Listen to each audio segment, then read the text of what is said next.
Alrighty then, here's a fun list that was encouraged by the really odd games I've had this week. It's no surprise that off-season is where you get the most colorful types of people playing, as not much matters, but some people still don't really let go of their uptightness. Regardless, this behavior is still common when League is in season, so this isn't anything new. I'm talking of course about the super saltiness of players and the dumb shit they say. This list will cover the 5 phrases I think are the most stupid and the most pathetic that salty players say. I would say that thinking any of these to yourself is fine, but when you type it out in chat, you just come off as a whiner. The first one on the list is, I have more kills than you. Nothing says missing the point more than this line. Usually this line is used in an attempt to gain some sort of argument leverage in a losing team when players are trying to find what's going wrong. The player with the most kills, usually on a champion that gets handed kills, will spout this line in their defense as if to say that them having more kills means their word matters more, or that there can't possibly be what's wrong with the team. Oftentimes, these people ignore the fact that not every champion is capable of getting kills or snatching them, that the spread of kills and assists across the team tells a story, or that simply the game they were playing was different than the game everyone else was playing. A player going for kills is obviously going to have more kills than players trying to play for objectives. In one game where this line was thrown around, top lane Riven, and of course it had to be a Riven, boasted that they had more kills than anyone else and we were bad and they were not. The problem was that the rest of the team were mostly tanky, supporty type champions along with the Jinx, and the Riven only arrived late into the fights, so she just cleaned up everything, right? So we had set up the kills, Riven snatched them up, and of course her score was inflated. Sometimes the super fed player could be the one responsible for bringing your team down. It's the same logic in that you don't say a tank is bad because they have no kills. It's the same logic that applies to supports as well. Having the most kills doesn't free you from being a part or the source of the team's problems. The next one is, I should have played X role instead of you. This one may have some validation sometimes, such as when a person snatches the role and forces you to switch lanes, as in you already picked, and this person's an asshole enough to try to force you out of it by picking the same role as you. However, in most situations that it is used, it's just a player being salty about losing. Yes, players can suck at a role you wanted, but sometimes it's not that they themselves are sucking, but they got destroyed. I've had a game where I wasn't able to jungle and went top lane instead. My jungler got multi-man invaded after a teammate had already fed first blood to the enemy jungler. He proceeded to be hunted down by the enemy Nidalee and had pretty much the worst time imaginable. I couldn't blame my teammate at all. They got ram-fucked and there is not much a person can do to reset something like that without teamwork. As I said earlier, you can most certainly think this to yourself, I should have been top, but saying it does nothing but destroy what little morale there is left and paints you as bitter. You don't know for sure that if put in the same situation that you would be able to recover or deal with it. That said, there are certainly cases where a player is simply playing with fire by first time picking a role in order to try a new champion or learn a whole new role altogether. You still shouldn't say this in chat, but it definitely can become a reasonable thing to be frustrated about. Next one up is the classic Tryhards, calling someone a tryhard. This makes even less sense in ranked, of course, as you're trying to actively win the shit out of the games, but even in normals this is pretty salty. Here's the thing, there are technically no rules in normal as to how a person should be playing beyond following the summoner's code. A person is not a dick for playing a strong champion, for playing seriously, for playing in a 5-man pre-made, and so on. This shit gets tossed around so much by players who are surprised the enemy team isn't just gonna let them win in normals. Just because you went jungle Soraka doesn't mean the enemy jungler is somehow forced to not invade you or counter gank you. Just because you decided to do a shitty 2 melee bottom lane doesn't mean your opponents have to let you farm. To me, it simply sounds like, I'm angry that my opponents are not letting me win. In blind, you could be facing anything, including a team full of currently perma-banned champions, and that's something you have to accept.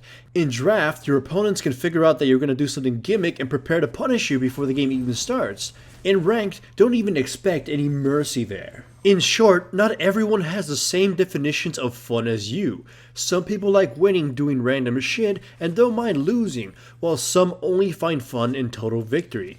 Calling someone a tryhard is simply petty, as they likely just have a different idea of what is fun for them.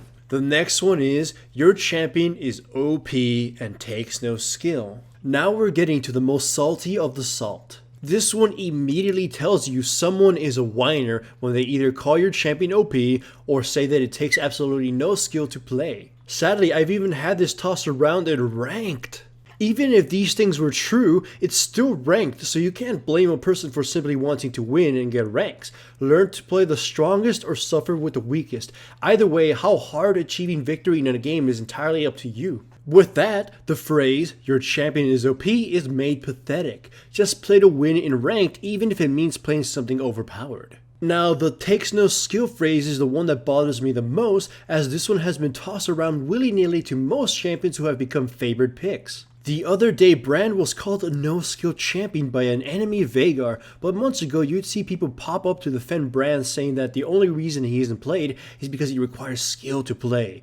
Basically, the community goes through this stupid phase where players will call whatever is being used as simple, overpowered, and basically anything derogatory, while those who are underused or underpowered will get excuses tossed at them such as "they're difficult to play," "players simply don't understand the champion," and so on and so forth. The thing is that few champions take any actual skill to play. Most of the skills you need to play most champions transgresses through all of them. If you can play Master Yi, then you probably could pick up Tryndamere with little practice. If you can play an Initiator, then you probably have an idea of how to play the rest of them. There are only a handful of champions that are super distinct from the rest that require their own learning curve. But most champions are simply applying what you know to a slightly different pattern. Either way, when a salty person says this shit, it looks bad on them doubly so because they're losing to these champions. Oh, Yasuo takes no skill? Then you should be able to easily predict and deal with him. Oh, you can't because he's also OP? Then since he's OP and takes no skill, then you should be able to pick him up easily and start auto-winning every game right after this one, right? And number one on this list is, you don't deserve to win.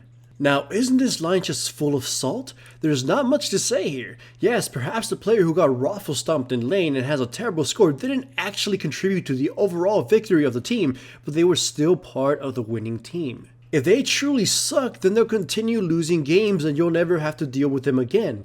Players have those games where they just don't do so well and they simply get carried.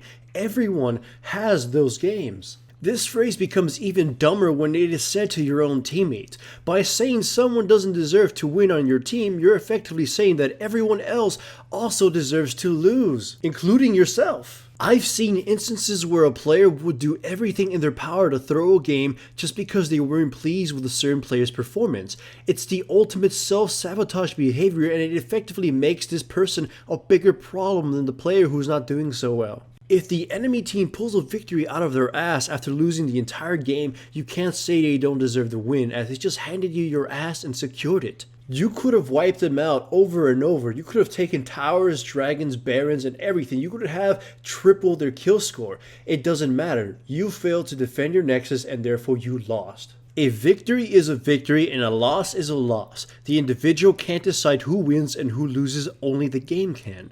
There are no sort of winners or sort of losers, only winners and losers. There is no middle ground.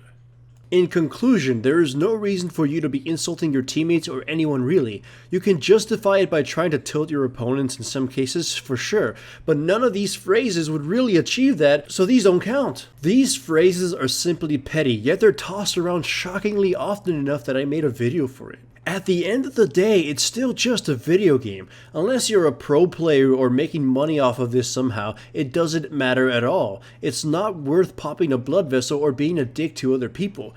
I should know. I learned this the hard way. I started off as the asshole who would shit talk his own teammates and simply ruin their playing experience and my own, since it's just gotten me more stressed out. Whereas the only thing I achieved is making myself look like a bitch. Slowly I worked it out of my system and stopped typing to people altogether. Although I can say and think it to myself, just not type it out. Every horrible game is left at the start of the next one. It only works against you to bring the saltiness from one game to another. Remember the golden rule of venting. Say it to yourself, not to your keyboard. This channel is supported by my sponsors, Crunchyroll, Pro Build Systems, and Loot Crate. Check out the description below for links to the websites. Signing up for any trials, including Crunchyroll's free anime trial, greatly supports my channel. Also remember to give the video a like to support the channel and subscribe if you haven't yet.